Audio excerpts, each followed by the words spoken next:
Hey everybody, Qroo here. In today's video, I'm going to be talking about reported speech in Spanish. Reported speech is when we talk about what someone else told us.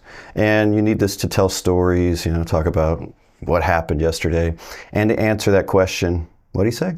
That kind of thing. This is a topic I've never done before. The reason I'm doing it now is because I've had a couple members of my private learning group, the Qroo Spanish Crew, ask me about reported speech, ask me for a video. I have a lot of interaction with the folks over there.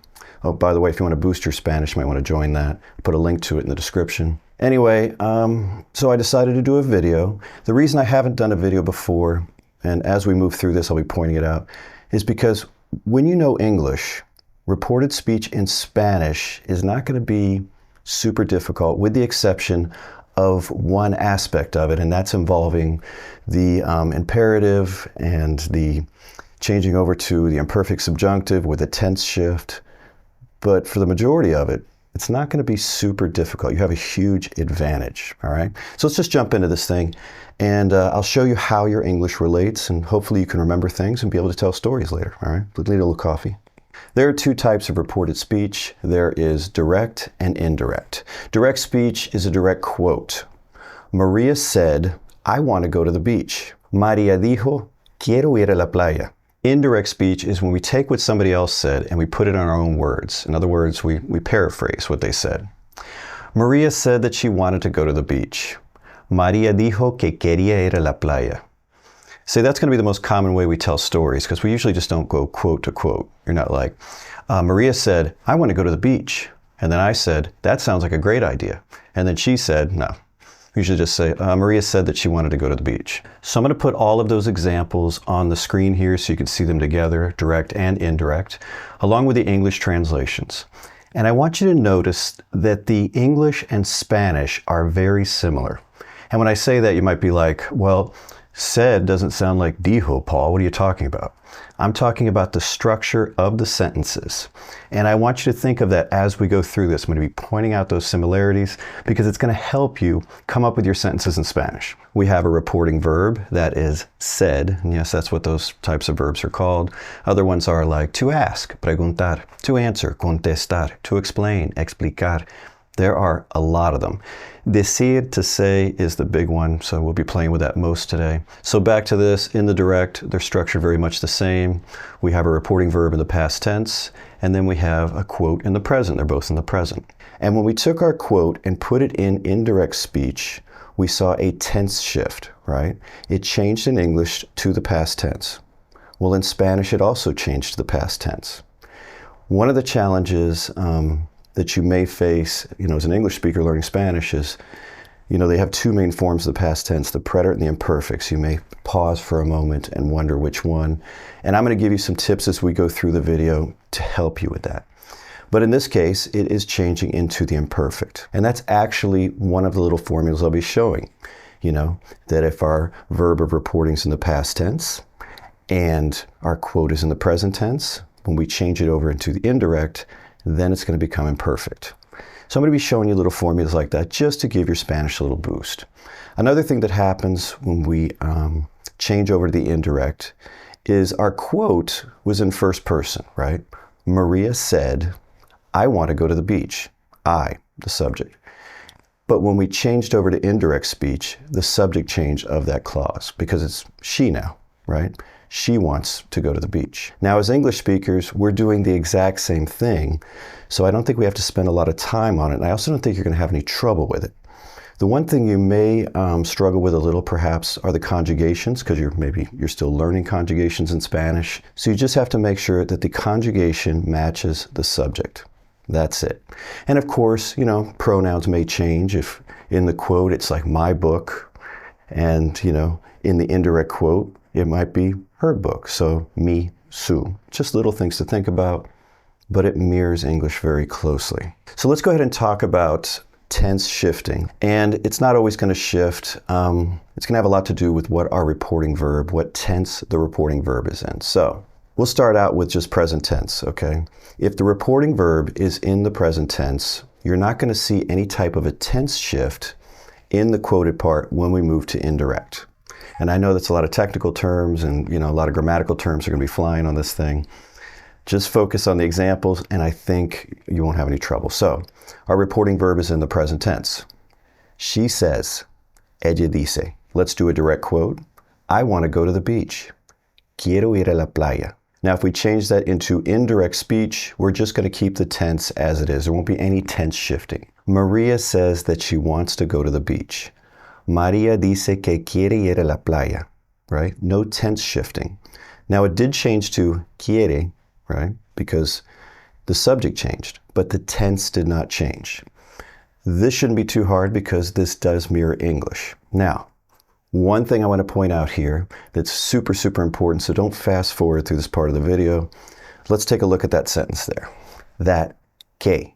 Que is the equivalent of that in the English. Now, the word que has a lot of different meanings and usages in the Spanish language, but with this particular usage, it means that. Now, in English, we can leave that out of, indirect speech like this. We could say, Maria says she wants to go to the beach. Or we could say, Maria says that she wants to go to the beach. It's optional in English. Well, it is not optional in Spanish. That que absolutely positively has to be there, but you'll know to put it there because you speak English. This is one of the advantages you have. But you have to ask yourself, would it be possible for me to put the word that in my English? She says that she wants to go to the beach, or she says that she's tired. If I can, then que has to be in the Spanish. And I'm not just talking about indirect quotes. I'm talking about in the language in general. I'll give you another example.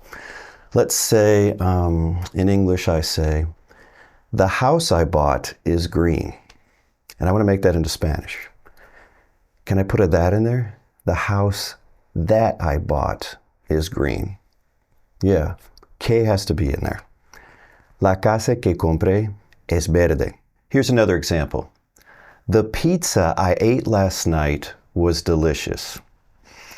Could I say the pizza that I ate last night? Yes.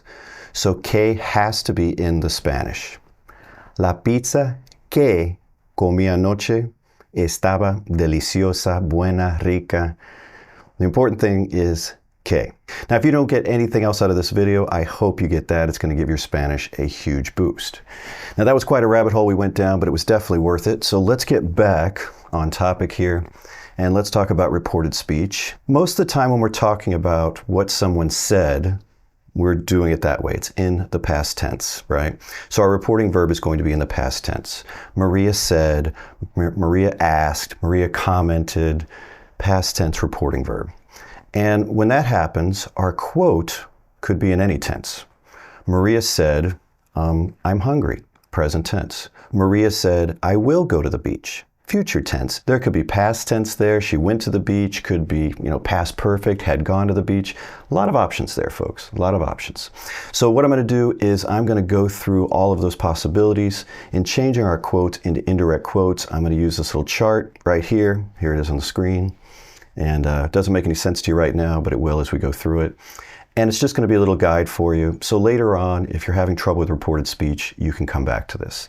Now, most of this is going to mirror your English very closely, so it's not going to be too tough, with the exception of that last one down there. When we're talking about the imperative, switching over to the imperfect subjunctive, well, folks, that's not going to mirror your English at all, but doesn't mean you can't learn it. So our first category is present to imperfect.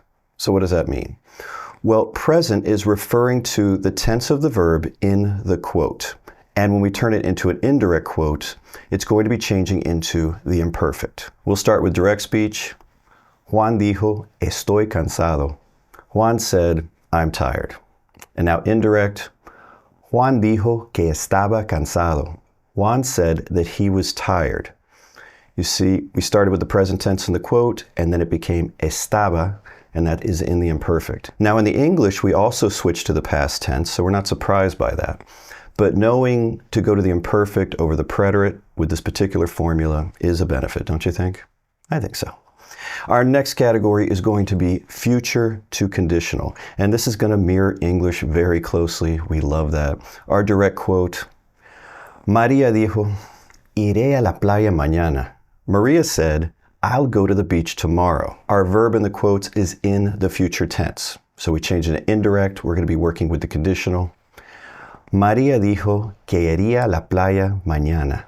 It's iría. That's in the conditional. It's in the conditional in English too. Maria said that she would go to the beach tomorrow.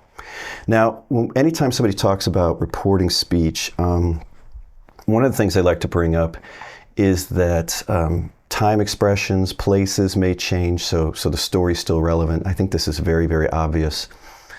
If, I'm talking about what Maria said and it's still relevant tomorrow, I'm going to keep the word mañana. But let's say I'm talking about that she said this, a week ago. So I might say something like, Maria said that she would go to the beach the next day. So instead of tomorrow, I'm saying the next day. We do the same thing with Spanish. María dijo que iría a la playa al día siguiente, or el próximo día, or whatever you want. Just let your English be your guide. I've seen people spend way too much time on this aspect, changing these time frames and these words, and I think it's pretty obvious, so I'm not going to do that. But I did mention it. Our next category is preterite to preterite or past perfect. You're going to have a couple options here. So we'll start with our direct quote. Juan dijo, visité a mis padres ayer. Juan said, I visited my parents yesterday. So visité is in the preterite. So to change this to indirect speech, we could choose to also use the preterite. We just have to make sure, the conjugation matches, the change of subject. Juan dijo que visitó a sus padres ayer. Juan said that he visited his parents yesterday. Now another option we have is to use the past perfect. And these grammatical terms might throw you off a little bit. The past perfect is had visited. Does that help? I think it helps to have examples. Juan dijo que había visitado a sus padres ayer. Juan said that he had visited his parents yesterday. So those are your options there. Now at this point, you may be like, Paul, I don't like having this many options, buddy. Which one should I go with? Let English be your guide. Which one sounds best in English to you? Given that particular story, how you're phrasing it, and just let that be your guide, all right?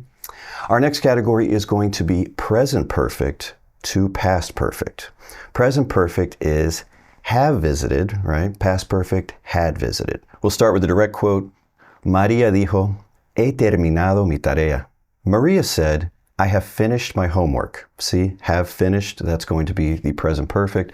You're learning all kinds of new grammatical terms today, aren't you? Maybe it's not new to you. Some of you probably know it. So to change this into indirect speech, we're going to be changing it into the past perfect. Hopefully you spoke up there. María dijo que había terminado su tarea. Maria said that she had finished her homework. Our next category is going to be imperfect to imperfect. There's no change here, but I still think it's worth bringing up, just so you can see some examples. Start with direct, as we always do. Juan dijo, cuando yo era niño, jugaba en el parque todos los días. Juan said, when I was a child, I used to play in the park every day. So we have two different verbs in the quotes, but they're both in the imperfect. So when we're going to change this to indirect, we're just going to keep them in the imperfect. That part's pretty easy. Juan dijo que cuando era niño, jugaba en el parque todos los días. Juan said that when he was a child, he used to play in the park every day. Our next category is past perfect to past perfect. No change here either. I like that. Keep it easy, right? Keep it easy. Our direct quote is, María dijo, ya había estudiado el tema. Maria said, I had already studied the topic. We're going to change this to indirect. We're just going to keep it, in the past perfect. Just make sure you pay attention to subject changes. María dijo que ya había estudiado el tema. Maria said that she had already studied the topic. This is not too tough, right? No, well, it wasn't until this part. We're on to the tough one now. Imperative to the imperfect subjunctive, and this is not going to mirror your English at all. Sorry about that. I'm definitely going to need a swig of coffee before we start this one. So the imperative is the command form in Spanish, and the imperfect subjunctive is the past tense of the subjunctive. And if you don't know what the subjunctive is, just think of it as a different set of conjugations that are triggered by certain grammatical constructions. And that is the easiest way to explain it, because we do have the subjunctive in English, but it is not really that important and is not used to the extent that it is in Spanish. As a result, a lot of students kind of skip around it, until they realize how important it is, and then they have to come back and learn it. Now, I do have a playlist called Subjunctive Triggers on the main channel. If you're not familiar with the subjunctive, or even if you are and you want to get better at it, just go watch those. If you're a member of my private learning group, the Qroo Spanish Crew, I have several videos on this particular topic in the intermediate section in the classroom, all right? So our pattern is imperative in the quote, and it will change to imperfect subjunctive in the indirect speech. So let's go ahead and look at direct. Juan dijo, cierra la puerta. Juan said, close the door. Cierra is in the imperative there. Now we change that into an indirect quote. We're going to be using the imperfect subjunctive, and we're going to be popping in a K. And at this point, you might be like, well, Paul, my English wouldn't have a that. Why is that K there? Well, that's because this construction does not mirror your English well. Remember, I told you that before. You just have to accept it. I mean, a lot of them did. That was a big advantage you had. But this one you just have to learn as a separate topic, okay? Juan dijo que cerrara la puerta. Juan said to close the door would be a close, I'd say, English equivalent. Or it could be Juan told me to close the door, or Juan told her or him to close the door. It could be any of those because we just took it out of context. Let's go ahead and do another one of these because this is a tough construction. I'll make it a little bit clear that Maria is talking to me. Maria me dijo, no abres la ventana. Maria told me, don't open the window. Now we're going to go ahead and change that into indirect speech. Maria me dijo que no abriera la ventana. Maria told me not to open the window. Now see that imperfect subjunctive doesn't match our English. Sorry about that, folks. But it is a very learnable pattern. And once you learn the pattern, you can create sentences you may never have seen or heard before in Spanish, but they will be correct. That is the great thing about Spanish and using our English to speak Spanish. All right, so those are our tense shifts. When we do reported speech, we're moving from direct to indirect. But there are a couple of exceptions, and I'm going to talk about them now. There are times when your reporting verb is going to be in the past tense, but you're still going to be speaking in the present in indirect speech. And this is going to happen a couple of ways, and it's going to mirror English very closely. One of the ways is if the thing you're talking about, the quote, is still relevant now. It's still ongoing now. Here's a good example of that. Maria said that she lives in Mexico. Maria dijo que vive en México. See, we can do that in English too. We could keep it in the present tense. Another time you may hear the present tense is when everybody's together and say somebody just missed something that somebody just said. For example, my friend over here is like, tengo hambre. I'm hungry. And my other friend's like, ¿qué dijo? What did he say? I may just say, tiene hambre. He's hungry. Or I may drop the reporting verb and just keep que tiene hambre, that he's hungry. Or I could say the whole thing. Él dijo que tiene hambre. He said that he's hungry. So that's just a couple of exceptions there when you may hear the present tense. Just thought I'd throw them out there. Now let's move on to questions, because there's a couple interesting things here when you talk about reported speech. So I want to make sure you get them right.